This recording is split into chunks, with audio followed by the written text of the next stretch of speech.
बिस्मिल्लाहिर्रहमानिर्रहीम। अस्सलाम वालेकुम। पाकिस्तान टुडे के साथ मैं हूं मंसूर आजम काजी। नाज़रीन, ऐसे लगता है हुकूमत माफिया के सामने बेबस हो गई है। चाहे हम अगर बात करें चीनी की, बात करें वीट की, बात करें ऑयल की, बात करें बिजली की, जिस तरफ भी देखते हैं सिचुएशन आउट ऑफ हैंड जाती नजर आती है।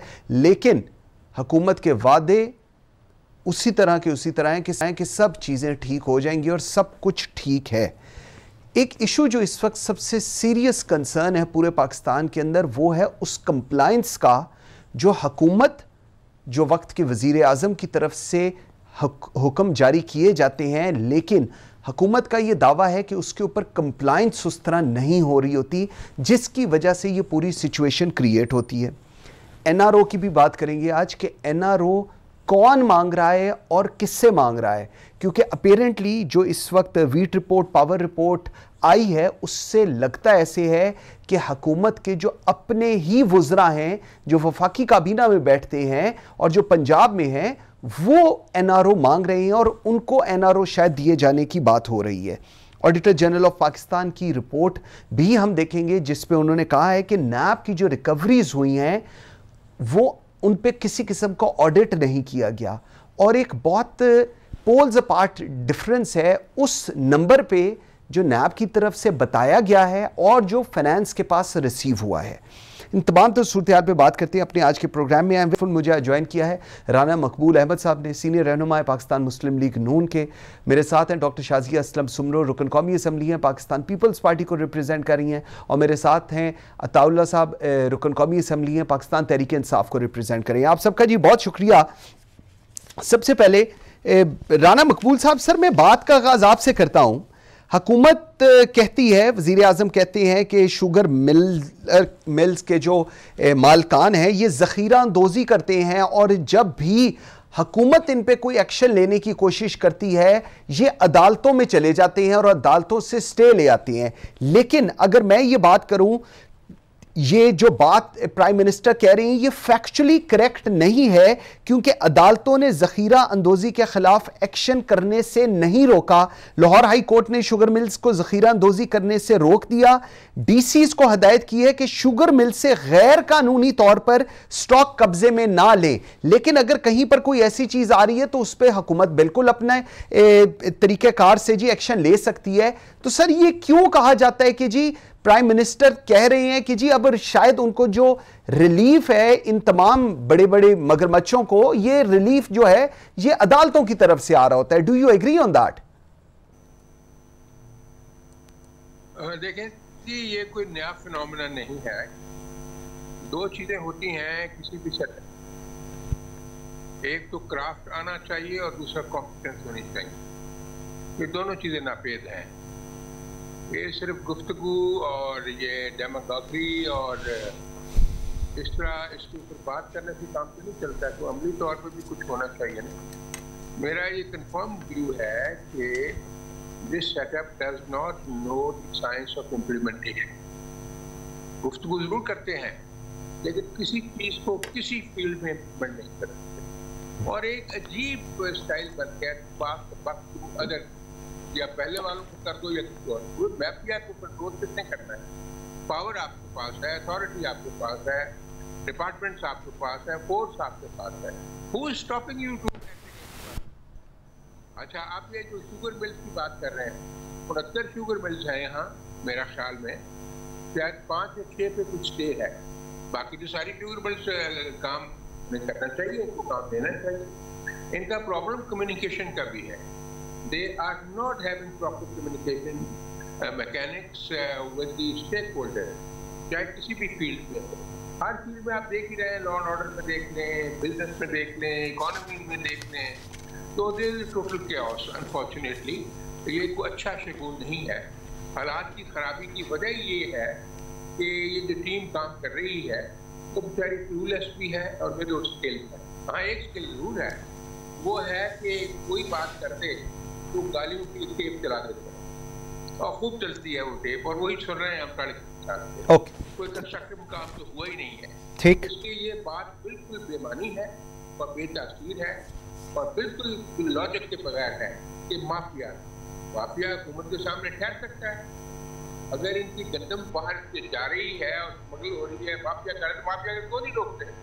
पहले भी लोग काम करते रहे, पहले तो गंदम स्मगल हो रही, लेकिन मुल्क में तो स्मगल नहीं हुई ना, मुल्क में तो रही है गंदम। ये एक फूड बास्केट था जिसमें गंदम भी आपको इम्पोर्ट करनी पड़ रही है, शुगर भी इम्पोर्ट करनी पड़ रही है, हर चीज इम्पोर्ट करनी पड़ रही है। तो किसी न किसी चीज को तो कंट्रोल कर सकते हो, मैनेज कर सकते हो। इसलिए ये बात जो है ना, सिर्फ ब्लेम टू द गैलरी है, नथिंग है। तो कोई काम कोई बन नहीं पा रहा, इसलिए कभी किसी के ऊपर जिम्मेवारी, कभी किसी के ऊपर जिम्मेवारी। तो ठीक साहब अब मशवरा दें इनको कि थोड़ा सोचें, इंट्रोस्पेक्शन करें और कोई फर्म काम करें। ओके, ठीक हो गया। ताकि लोग को फायदा हो, लोग तो बेचारे रुल गए। सर पॉइंट आ गया आपका, सर पॉइंट आ गया आपका, पॉइंट आ गया, बिल्कुल ठीक है। डॉक्टर शाजिया आपकी तरफ में आता हूं। अगर मैं रिपोर्ट्स की बात करूं, जो वीट रिपोर्ट हुकूमत की तरफ से आई है, उसमें कहा गया है wheat crisis was the saga of failures in decision making at policy and planning of the federal / provincial level। ये तो रिपोर्ट्स पाकिस्तान तहरीके इंसाफ की तरफ से आई हैं, जिसके अंदर उन्होंने कैटेगोरिकली कहा है कि सागा ऑफ फेलियर्स थे और इसके अंदर वफाकी हुकूमत और प्रोविंशियल हुकूमत बराबर की शरीक है। इसके अंदर क्या कहेंगी आप लोग? ये मैं सिर्फ वीट रिपोर्ट की अभी बात कर रहा हूं। Thank you Mansoor. पहली बात तो ये है कि जो ये रिपोर्ट्स हैं जिसमें ये सारी चीजें या जिस तरह से माफियाज को सपोर्ट किया जा रहा है, तो ये रिपोर्ट्स अगर आप देखें तो डायरेक्ट आपको कॉमर्स मिनिस्ट्री से रिलेटेड मिलेंगी।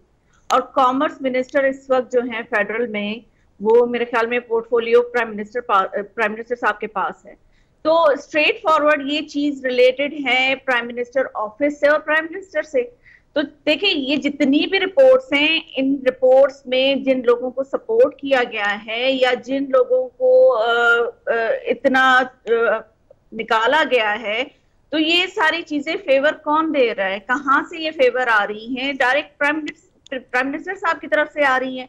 तो ये सारी चीजें क्यों नहीं कंट्रोल हो रही हैं? और प्राइम मिनिस्टर साहब जो ये कहते हैं हर दफा, बल्कि मैं ये समझूंगी कि जो कंटेनर वाली इनकी पॉलिसी थी, वो पॉलिसी ये कंटिन्यू करके आ रहे हैं कि अपने इदारों को मुतनाज़ा बना के जो अवाम की अटेंशन है या लोगों की अटेंशन है वो डाइवर्ट करके इदारों की तरफ कर दें और ये खुद जो है वो साफ बच जाए।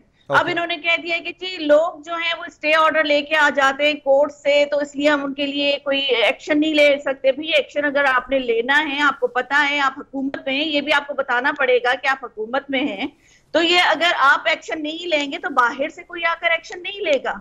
अगर आपको सिलेक्ट करके उस कुर्सी पे बिठाया गया है तो कम से कम उस कुर्सी की इज्जत तो रख लें, उस कुर्सी के पावर्स तो यूज कर लें आप। तो ये सारी चीजें अगर आप नहीं कर सकते तो कुर्सी छोड़ दीजिए। ठीक हो गया। यही बात है ना कि अगर आपकी नाकामी नाअहली इसी बात से पता चल रही है कि आप कुछ नहीं कर सकते, फला इदारा जो है वो इस तरह से कह रहा है, फला इदारा जो है वो मेरी बात नहीं सुन रहा है, तो फिर आप किस चीज के वजीर आजम है? ठीक हो आप गया। जाएं अपने पावर्स किसी और को दें और जाएं घर, बिल्कुल और ठीक है। जाकर सुकून की नींद सोएं और आवाम को भी थोड़ा सा रिलीफ दे दें। ओके, अताउल्ला भाई आपकी तरफ में आता हूं, जरा मुझे बताइएगा एक शुगर मिल्स के ऊपर जो प्राइम मिनिस्टर का व्यू पॉइंट है, उसके बाद जो एक वीट की रिपोर्ट आई है, उसके बाद पावर की जो रिपोर्ट आई है, पावर की रिपोर्ट के अंदर भी रजाक दाऊद का नाम लिया गया और कहा गया 36 बिलियन का जो प्रॉफिट है जो इनके पावर प्लांट्स को मिला है, और कैबिनेट ने उसका गो हेड दिया कि उनको जो एक्सेस पेमेंट है वो दी जाए। सर ये चीजें तो आज सरफेस हो गई, तो फिर इन चीजों को एड्रेस करने के लिए हिकमत अमली क्या होगी? अगर इट फील्स लाइक कि वो जो एनआरओ की सूरत में तो खुद जो हुकूमत के अंदर वफाकी काबीना है और पंजाब की हुकूमत, इनको अकोमोडेट किया जा रहा है। जी बिस्मिल्लाहिर्रहमानिर्रहीम, शुक्रिया मंसूर भाई।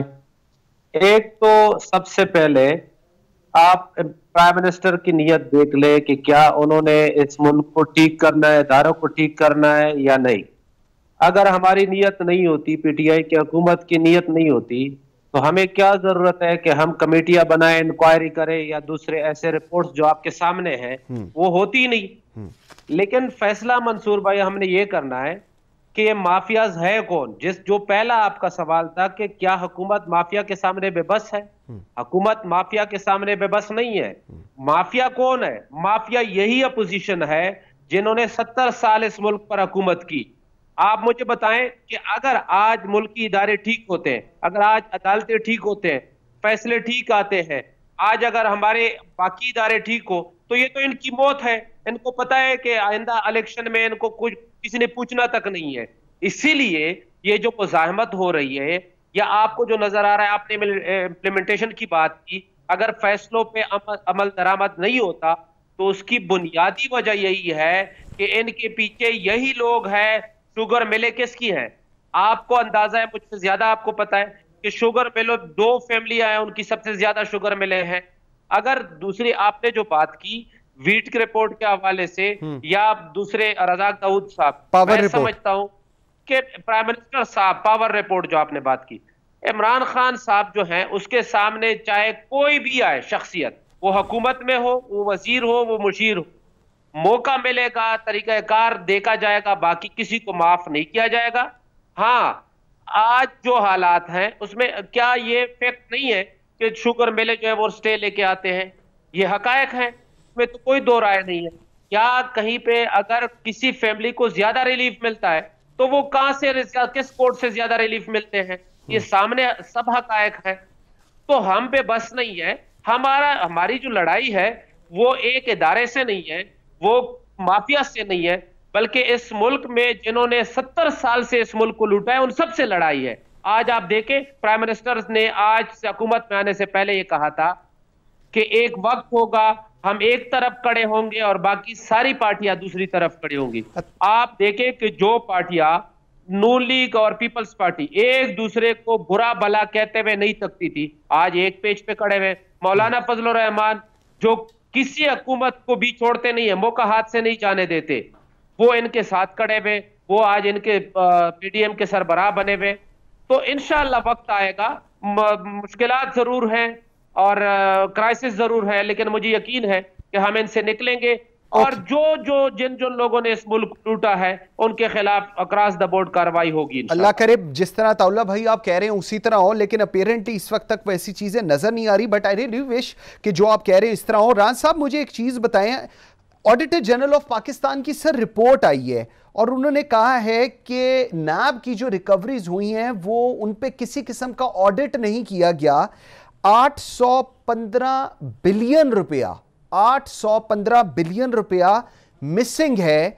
821 बिलियन नैब ने क्लेम किया कि उन्होंने इकट्ठा किया है, रिकवरीज की हैं, लेकिन सिर्फ 6.5 बिलियन फाइनेंस के पास है। सो 815 बिलियन मिसिंग है। और इसके अंदर अगर मैं बात करूं तो जितने वफाकी वुज़रा एंड ऑल दैट, ये जितने बात करते थे ये कहते थे कि जी 450 बिलियन तो रिकवर होकर आप लोगों से रिकवर हुआ है, नून लीग और पाकिस्तान पीपल्स पार्टी से। तो आपको लगता है ये फिर ये रिपोर्ट गलत है, ये ऑडिटर जनरल ऑफ पाकिस्तान आप गलत कह रहे हैं? देखो जी, एक तो मैं खराज तहसीन पेश करना चाहता हूँ दाला साहब को, हमारे लिए बड़े काबिल एहतराम हैं, लेकिन इनके जो वादे हैं उनको सुन के मुझे एक शेर याद आ गया, आह को चाहिए एक उम्र असर होने तक, कौन जीता है तेरी जुल्फ के सर होने तक। ये हमें टाइम फ्रेम को बता दें। अभी हुकूमत का टाइम तो खत्म होने वाला है, कहते वो वक्त आएगा जब सब कुछ सीधा कर दिया जाएगा। हाँ। खैर बहरहाल ये ख्वाब देखने में तो कोई हर्ज नहीं, अमली तौर पे तो साबित किया जा चुका है कि कुछ नहीं हो सकेगा। ओके। आपने ये ऑडिटर जनरल की बात की है, वो एक बड़ा सीनियर अदारा है, टेक्निकल लोग हैं, उन्होंने इन्वेस्टिगेट, इंक्वायरी और स्टडी और असेसमेंट करने के बाद अपनी रिपोर्ट पेश की है। इसके लिए यही है कि नैब को जो ऑडिट एंड अकाउंट्स कमेटी है नेशनल असेंबली की, वो जो है उनको करना पड़ेगा अकाउंट फॉर कि पैसे कहाँ आए और कहाँ गए। जैसे मैंने पहले अर्ज की कि क्लीशे से और प्लेइंग टू गैलरी से तो परफॉर्मेंस नहीं होती, परफॉर्मेंस का तो एक रिकॉर्ड होता है और वो बताना पड़ेगा। ठीक है। तो इसलिए ये दावे करने, ये बहुत ज्यादा एक एटीट्यूडनल प्रॉब्लम हो चुका है साहब बस्तो कशात में कि सिर्फ उनका जोर प्रोपेगेंडे पे है और प्लेइंग टू द गैलरी पे है और एक चीज को प्रोजेक्ट करने पे है। जो होती ना प्रोफंडिटी काम की ऑन ग्राउंड, वो नहीं है। That is the basic flaw. Okay अब वक्त थोड़ा है, अब मेरा ख्याल ये इंट्रोस्पेक्शन भी नहीं कर सकेंगे, टाइम थोड़ा है। तो इसका एक ही हल है कि निज़ाम को खुदाफिज कहें, अपना काम करें, इतनी जिद में न पड़ें कि हमने बहुत कुछ कर दिया है। जो प्राइसेस का हाल है, जो बेसिक सर्विसेज का हाल है, जो दवाइयों का हाल है, जो आटे का है, जो शुगर का है, जो डीजल का है, जो उसका है, आप रोज कहते हैं बहुत महंगा है जी, बहुत हमारा बहुत सस्ता है इंडिया का। वो इंडिया ने तो कल 5 रुपए पेट्रोल कम किया है और 10 रुपए डीजल कम किया है। ना ये देखते हैं कि जो एक कुव्वते खरीद है वो कितना, वो क्या है, बिल्कुल ठीक है। उनका डॉलर 75 रुपए का है, बांग्लादेश का डॉलर 85 टके का है, आपका डॉलर 170 रुपए का है। आप किस हिसाब से ये कंपैरिजन कर सकते हैं? ठीक, आप मैनेज नहीं कर सके, मैसअप हो गया बहुत ज्यादा। तो अब बेहतर ये है कि खुदाफिज कहें, कौम को अपने हाल पे छोड़े, इलेक्शन लड़े। अगर कौम इनको बहुत ज्यादा पसंद करती है तो फिर इलेक्शन में आ जाएंगे। बिल्कुल ठीक, क्योंकि एक ख्वाब होगा, ड्रीम होगा, मटेरियलाइज नहीं हो सकता। ठीक हो गया। डॉक्टर शाजिया, आपकी तरफ में आता हूं। ये ऑडिटर जनरल की जो रिपोर्ट आई है नैब की रिकवरीज को लेकर, 815 बिलियन रुपया एक बहुत बड़ी अमाउंट है जो ऑडिटर जनरल की रिपोर्ट कह रही है कि फाइनेंस के अंदर आई नहीं और फाइनेंस के पास सिर्फ 650 अरब रुपया है। सो 815 जो बिलियन है वो मिसिंग है 821 में से। इसके ऊपर आप लोग तो खुद नेशनल असेंबली के अरकान हैं सारे, क्या व्हाट डू यू थिंक इसको आगे लेकर जाना चाहिए? क्योंकि ऑडिटर जनरल ऑफ पाकिस्तान जो है उनको प्रेसिडेंट करते हैं and he is answerable to the president. क्या कहेंगे इस पे?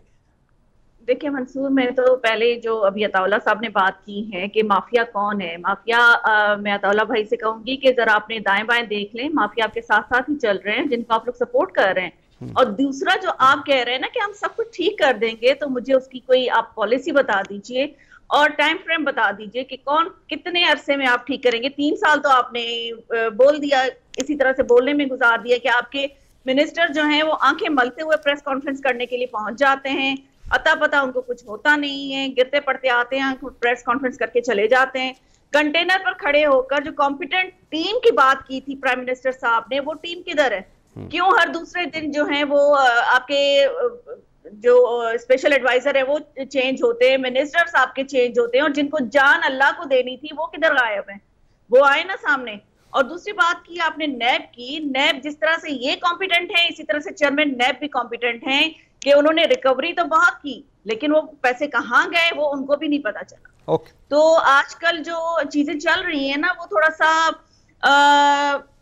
जादुई तरीके से आ रही हैं और जा रही हैं, तो इनको खुद को नहीं पता चल रहा है कि वो चीजें आ कहां से रही हैं और जा कहां रही हैं। तो इनको जरा उस चीज पे नजरसानी करनी चाहिए।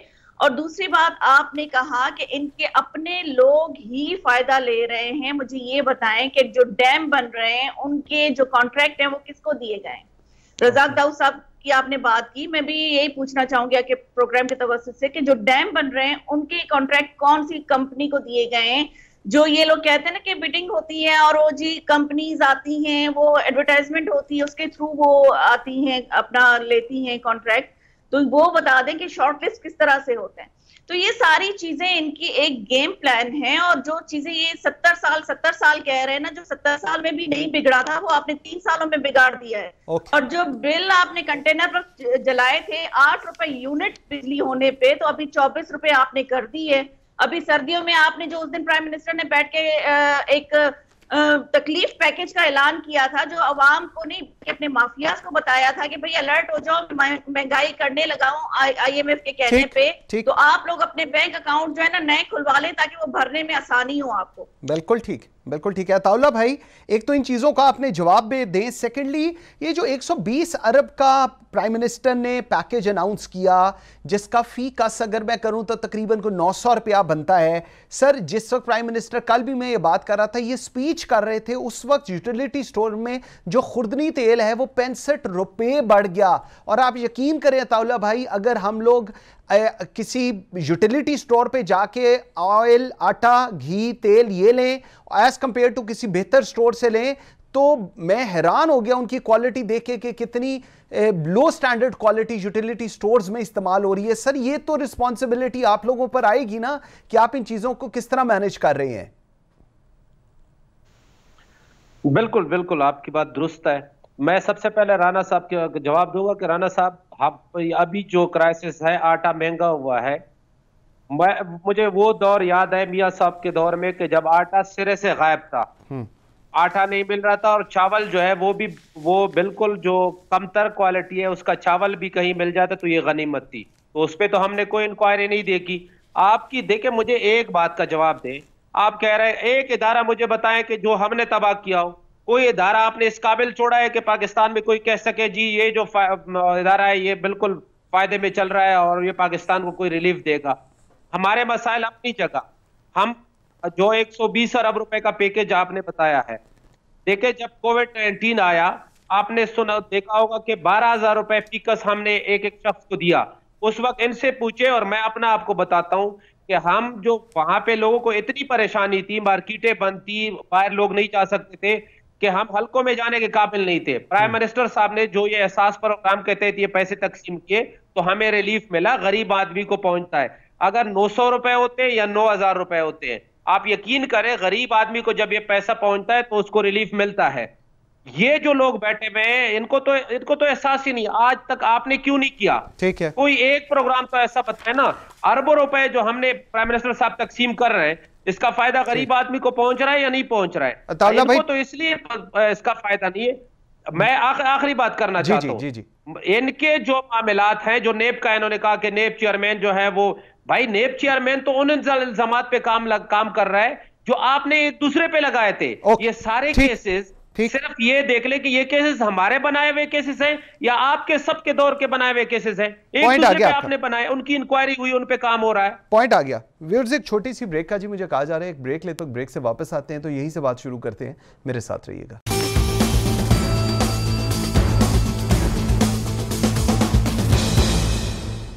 Welcome back after the break. जी राना मकबूल साहब, सर आपके पास आना था, आप अभी तक कनेक्ट नहीं हुए। अताउल्ला भाई, मुझे जरा बताइएगा कि आप लोगों की एक एग्रीमेंट हो रहा है, जो बैन की थी आपने तहरीके लब्बैक, लेकिन अब आप उसको बैन हटा रहे हैं। सर क्यों? सब कुछ ठीक हो गया, मतलब चीज़ें अच्छे बेहतर तरीके से आपको लग रहा है सेटल हो गई, तो उनकी बातें भी, वो जो सरफेस नहीं हो रही थी वो भी अभी उस पर भी करते हैं बात। क्या हुआ क्या जो एकदम चीज़ें आपको लगा कि ठीक हो गई और अब इनके साथ सेटल डाउन हो जाना चाहिए? क्योंकि हुकूमत की तरफ से जो एलिगेशंस थे वो तो बहुत स्ट्रॉन्ग और सवेयर थे इस पार्टी के ऊपर, मजहबी जमात के ऊपर। जी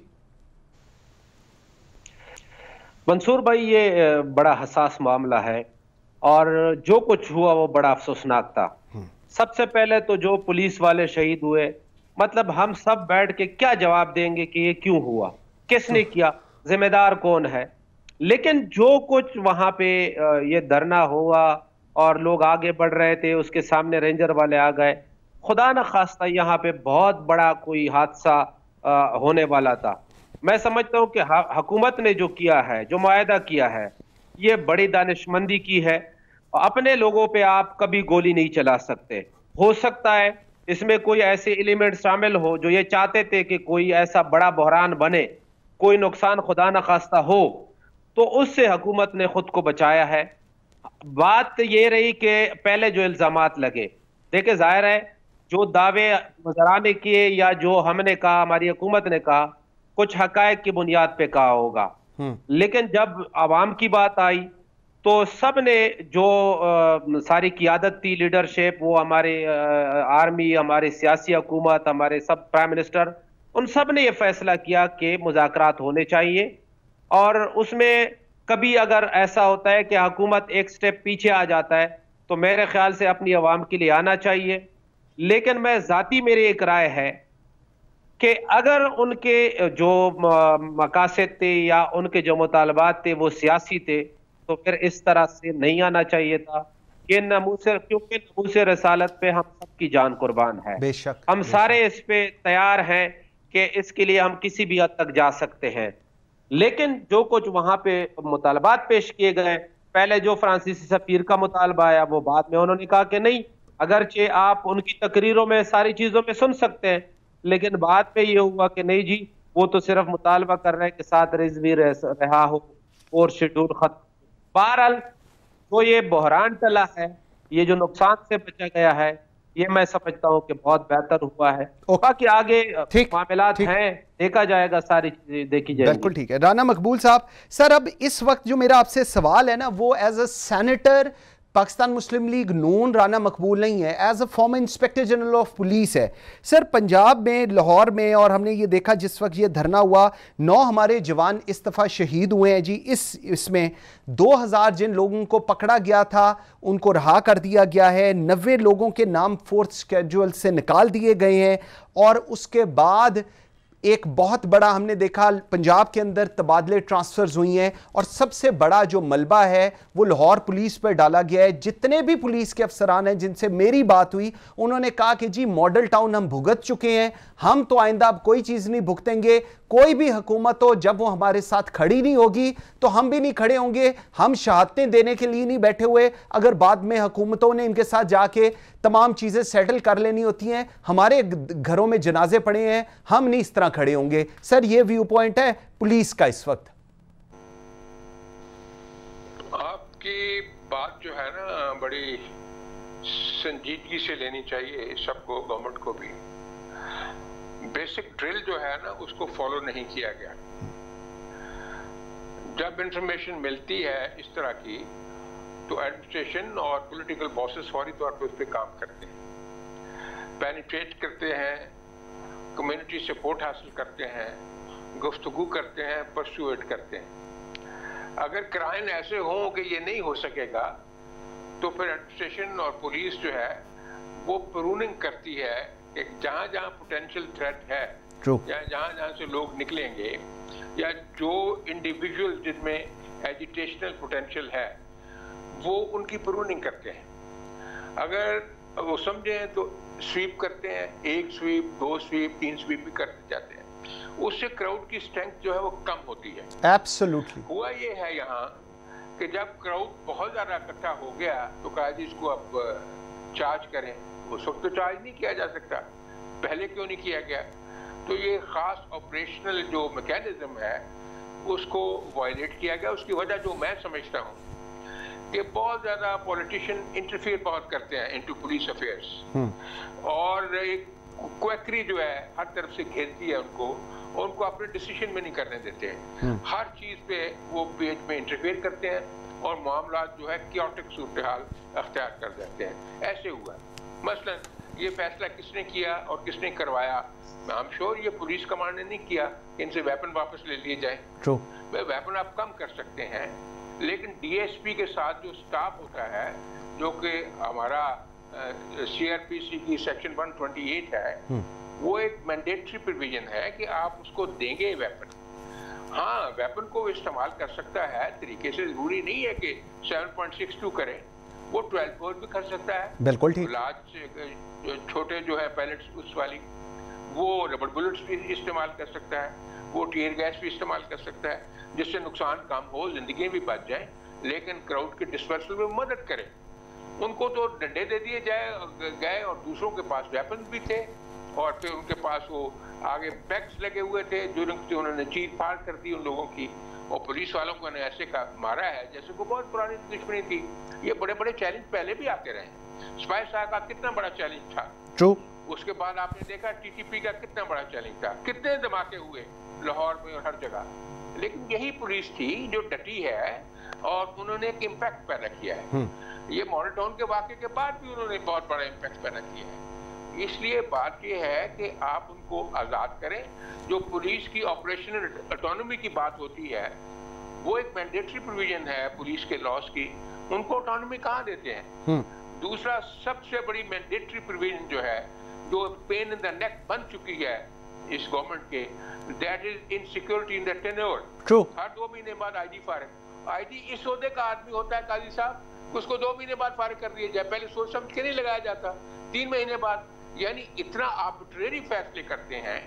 जब कमांडर जो है वो पूरी तरह एंट्रेंच ही ना हो सके, अपने अंडर कमांड से करेक्ट ही ना कर सके, कोई स्पिरिट कोड ना पैदा कर सके, कोई सेंस ऑफ एसोसिएशन ना पैदा कर सके, आप उसको फारिग कर दें। एक बंदा जिसको पुलिस की साइंस की एबीसी नहीं आती काजी साहब, वो ये फैसला कर देता है कि जाओ आईजी साहब अपने घर जाओ, डीआईजी साहब तुम भी चले जाओ, एसएसपी साहब तुम भी चले जाओ।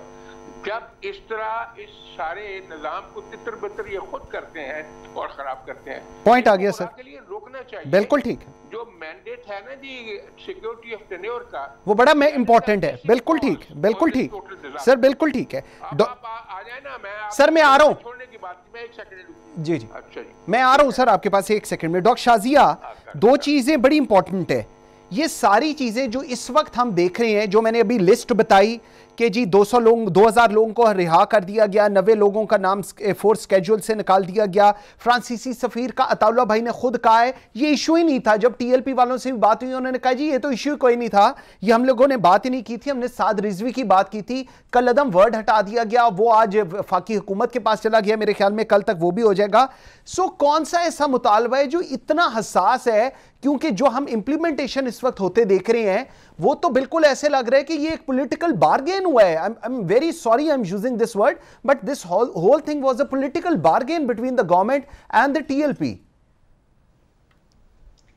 देखिए मंसूर, पहले तो मैं बात का जवाब देना चाहूंगी। अताउल्ला साहब ने जो बात की ना कि हमारा कोई प्रोग्राम ये बता दें कि हमने कोई ऐसा काम किया हो जिसका एहसास हमारे अंदर अवाम के लिए हो, तो मैं इनको याद दिला दूं कि बेनजीर इनकम सपोर्ट प्रोग्राम ही है जिसको आपने इतना, बेनजीर भुट्टो साहिबा के नाम से इतना इनसिक्योर है कि इतने डरे हुए हैं आप कि उन्होंने उस प्रोग्राम का प्लेटफॉर्म तो आप यूज कर रहे हैं लेकिन नाम बदल के। अगर आप में इतनी हिम्मत है ना तो उसी नाम के साथ ही उस प्रोग्राम को आगे चलाएं।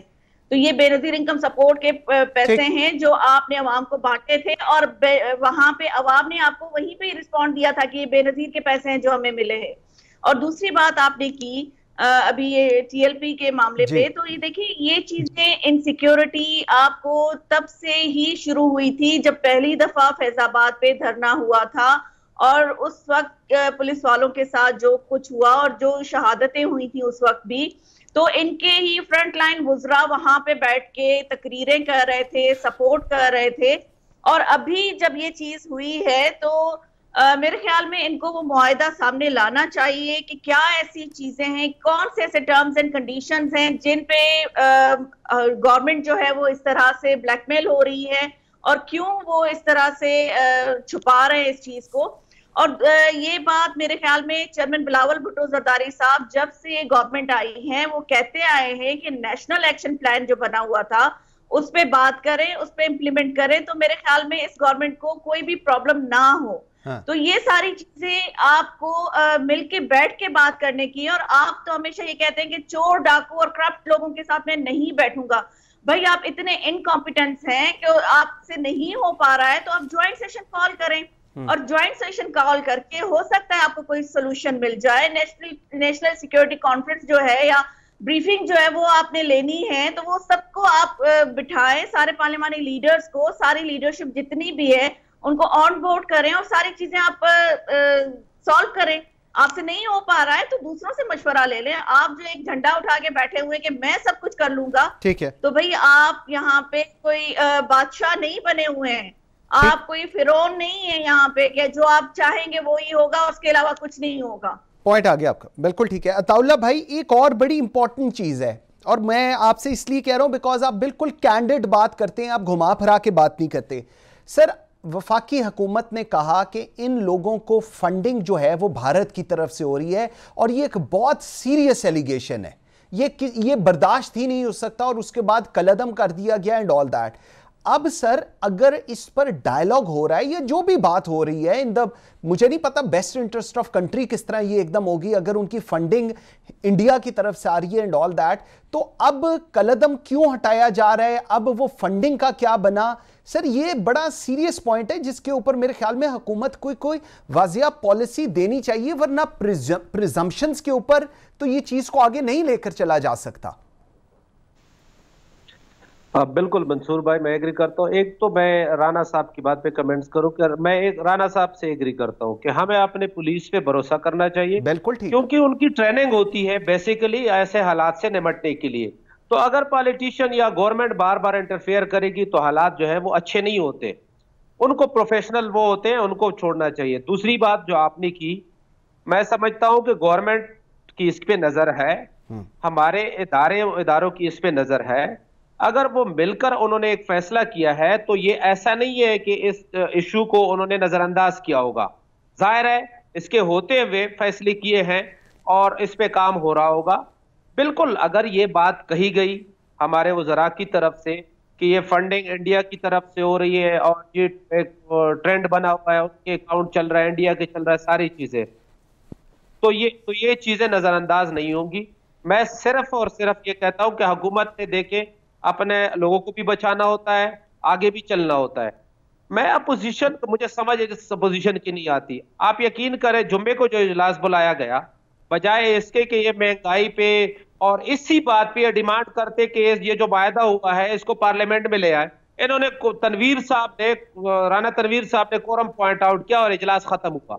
मतलब ये किस तरह की अपोजिशन है? आप सीरियस तो हो जाए ना, आप आए, हम तो हुकूमत वक्त है, आप लोगों की नुमाइंदगी आप ही कर रहे हैं ना, लोगों ने, अपोजिशन तो आप हैं, आप लोगों के ज्यादा दावेदार हैं कि हम लोगों की नुमाइंदगी कर रहे हैं, तो आप क्यों इन इश्यूज पे बात नहीं करते? आप डिमांड करें, आप आ जाए असेंबली में, आप पार्लियामेंट में आ जाए कि जी मुआहदा जो है सामने लाना चाहिए। हुकूमत मजबूर होगी, मुआहदा तो हम सामने लाएंगे, लेकिन ये जाहिर है कोई वजह है, 1-2 दिन में, 3 दिन में, इस पे मंडे को बल्कि सिक्योरिटी कॉन्फ्रेंस हो रही है और उसमें पार्लियामानी लीडर तमाम को बुलाया गया है, ऐसे नहीं है, तमाम लोगों को बुलाया गया है और उनको ब्रीफ किया जाएगा। बिल्कुल सही है। लेकिन अताउल्लाह भाई, मैं राना साहब के पास जा रहा हूं, लेकिन मैं आपको ये रिक्वेस्ट करूं कि खुदारा पुलिस तबाह हो रही है इस वक्त पंजाब की, जितने अफसरान हैं उनके अंदर एक बहुत, they all are very much demoralised कि जी हमारे साथ क्या हो रहा होता है। राना साहब आपकी तरफ में आता हूं।